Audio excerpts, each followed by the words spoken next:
جی بسم اللہ الرحمن الرحیم، آپ کے لیے حاضر ہوں میں تازہ ترین اپڈیٹ کے ساتھ۔ بہت ہی زبردست نیوز ہے ریئل اسٹیٹ کمیونٹی کے لیے، ہاؤسنگ سے تعلق رکھنے والے تمام لوگوں کے لیے۔ آج پرائم منسٹر کی طرف سے بنائی گئی ٹاسک فورس کی پہلی میٹنگ تھی۔ یہ ٹاسک فورس ہاؤسنگ اور ریئل اسٹیٹ سیکٹر کی ڈیولپمنٹ کے لیے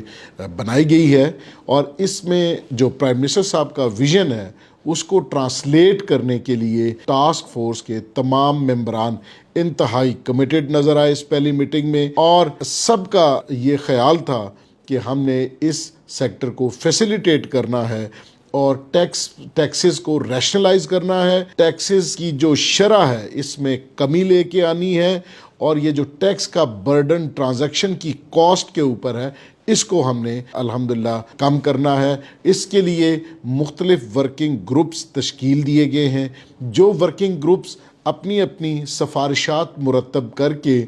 فورٹ نائٹلی جو میٹنگ ہوگی اس میں پریزنٹ کریں گے، اور یہ روزانہ دوسرے دن یا 3 دن کے تواتر سے یہ میٹنگز ہوں گی ان ورکنگ گروپس کی، اور ایز سون ایز یہ سفارشات تیار ہوں گی 15 دن کے بعد ان کو کمپائل کیا جائے گا، مزید ہونے والے کام کے بارے میں ڈسکشن کی جائے گی، اور اگلے 15 دن میں یہ پالیسی جو ہے وہ بنا کر پیش کی جائے گی پرائم منسٹر آف پاکستان کو۔ لہٰذا first time in the history of real estate یہ ٹاسک فورس مارز وجود میں آئی، اور اس میں تمام امپورٹنٹ لوگ، میں خصوصی طور پر شکریہ ادا کروں گا chairman task force minister housing and works کا جو ریاض پیرزادہ صاحب ہیں، انہوں نے ذاتی طور پر اس میں دلچسپی لی، اور ہاؤسنگ منسٹری کے دیگر افسران، سیکٹری صاحبان بھی اس میں موجود تھے۔ اس کے علاوہ ہمارے فنانس منسٹر اورنگزیب صاحب نے بھی اس میں بڑا پازیٹیو نوٹ دیتے ہوئے یہ کہا کہ ٹیکسز کو ریشنلائز کرنے کے لیے ہم فیسیلیٹیٹ کرنے کے لیے کردار ادا کریں گے، اور جو فائنانسنگ ہے اس کے لیے بھی بینک فائنانسنگ کے لیے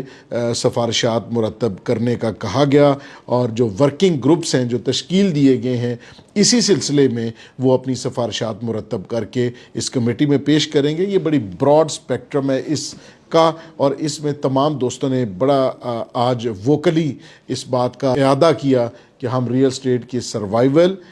ہاؤسنگ کے سیکٹر کی ڈیولپمنٹ اور کنسٹرکشن انڈسٹری اور اس سے الائیڈ انڈسٹریز کو چلانے کے لیے اپنا بھرپور کردار ادا کریں گے، اور گورنمنٹ کا ریزالو بھی اس میں یہی نظر آیا کہ گورنمنٹ بھی اس سیکٹر کو چلانے کے لیے بالکل کمیٹڈ ہے، اور پرائم منسٹر صاحب نے جو ٹاسک فورس تشکیل دی ہے وہ ایک ڈرائیونگ فورس ہوگی انشاءاللہ اس انڈسٹری کو چلانے کے لیے۔ تو میں آپ سب کو مبارکباد پیش کرتا ہوں۔ جس طرح بینک ریٹس آپ نے دیکھا کہ شرح سود میں کمی واقع ہوئی ہے، اسی طرح گورنمنٹ ان پالیسیز کے ذریعے ریئل اسٹیٹ اور کنسٹرکشن کے شعبے میں